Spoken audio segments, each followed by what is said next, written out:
Hello everyone, it's Cheryl from CherylBar.com. Today I want to talk about an interesting article that I recently read about 10 traits of self-made millionaires and what they do. So I'm going to highlight the 10 things. Here they are. Number 1, they all started a business. Number 2, they all learned the art of persuasion and selling.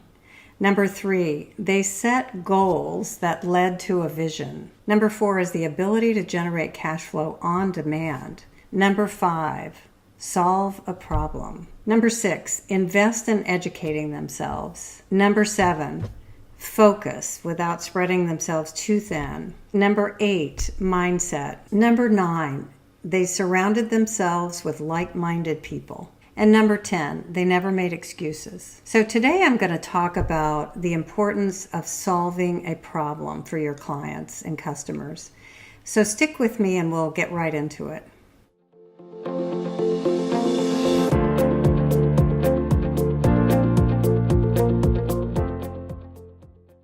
I've had 2 six-figure businesses, and the first business was multiple six figures. When I read this article, I was thrilled because in my 18 years experience of having 2 different six-figure businesses, I know this to be true. What I want to talk about today is the importance of solving a problem. In this article, it was the passion for solving a problem that is one of the key things that drives these self-made millionaires. It's one of the things that differentiates them from aspiring entrepreneurs. While they all wanted to make money, that was not their singular focus.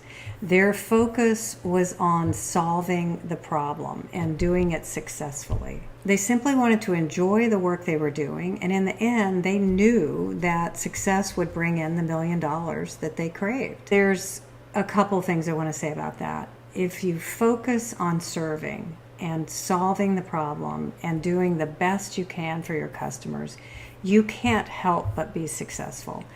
If you go into business and pick a niche that is simply lucrative and it's not something you love or you're passionate about doing or that you have strengths and talents around, it's going to be much harder. So that's why you want to marry your passion, something you love to do and your strengths and talents, with this problem you're solving. I see a lot of problems with this with new entrepreneurs. They'll go into business because they pick this niche they think is lucrative, or they're going to just start with something they love and they're not going to validate that there's a problem and it needs to be solved with their customers. One of the things I talk about with my clients is I use this analogy of crossing the chasm. I want you to imagine that you and your client are standing on one side of this very deep chasm. Your client is stuck. They are in fear, they're overwhelmed, they're stressed out, they don't know how to get to the other side, and they need you to get them there. And the other side is the outcome. That's the result they want. They need to go step by step or have a step-by-step ladder across that chasm. Customers will buy from you if they know, like, and trust you. That's important. And all customers have a different journey that they go through when they come to your list. And it may not be that they're ready yet, so they're not warm. The ones who are ready to get over to this other outcome that they want across the chasm, they're going to pay you to get them there. This is why you want to be very clear about what the problems and the needs that these clients have and what they want as the ultimate outcome so you can help them get across the chasm. This is the transformational journey you're going to take your clients through. So on the other side of this chasm is their ideal outcome, and that's the result. This is what they're buying when they come to you. So it's your job to help them get across the chasm by giving them some kind of step-by-step program or service, or your product solves that outcome that they want, that problem that gives them this outcome. They're not buying the how you're going to do it, which is the features of your program, how many coaching sessions you're going to have, or what tools you're going to use to get them across. They just trust that you have that. They're buying the idea that they can lose weight, that they can find their ideal clients and make money, that they can find the love of their life, the relationship they want.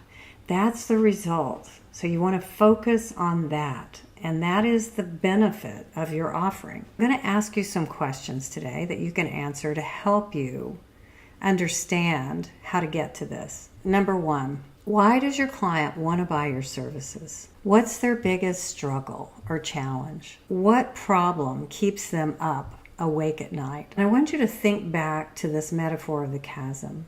Your client's on one side. They've got this problem. Maybe they've been a yo-yo dieter and they can't lose that weight and they're tired of this and they don't feel good about how they look in their clothes.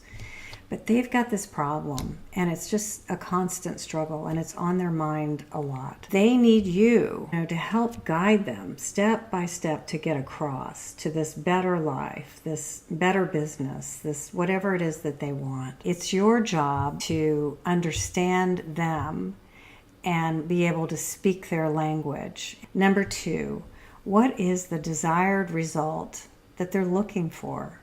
And this is where sometimes you really need to talk to prospective clients.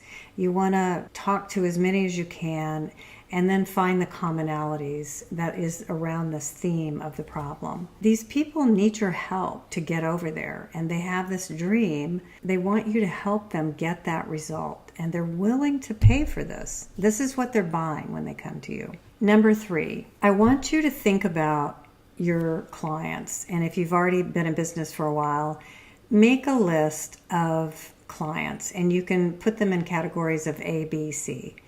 A are your favorite clients. You just loved working for them. You couldn't even imagine that they were paying you to do this work. It was that much fun. What did you do? What was the problem that they had when they came, the before scenario, when they came to work with you?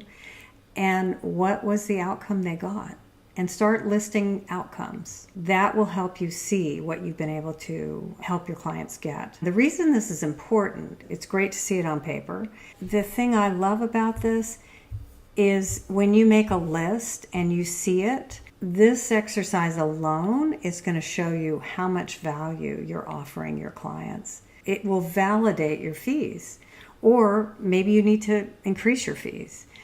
It depends on how much demand you have. If you haven't worked with a client, maybe you've worked with friends or coworkers and they've come to you.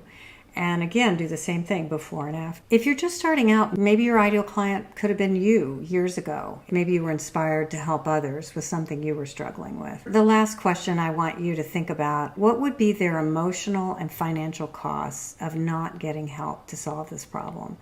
The last question is, how is your client's life different because they've worked with you? That goes back to that list. Always look at it like a before and after. I think that's a real great way to help yourself see what you're doing for your clients. I hope this video has been interesting to you. You know I love to hear from you. Please leave me a comment below. And if you like this video, please share it with friends. Also, if you want more actionable tips and trainings each week, sign up for more at CherylDbar.com. Thanks, everybody.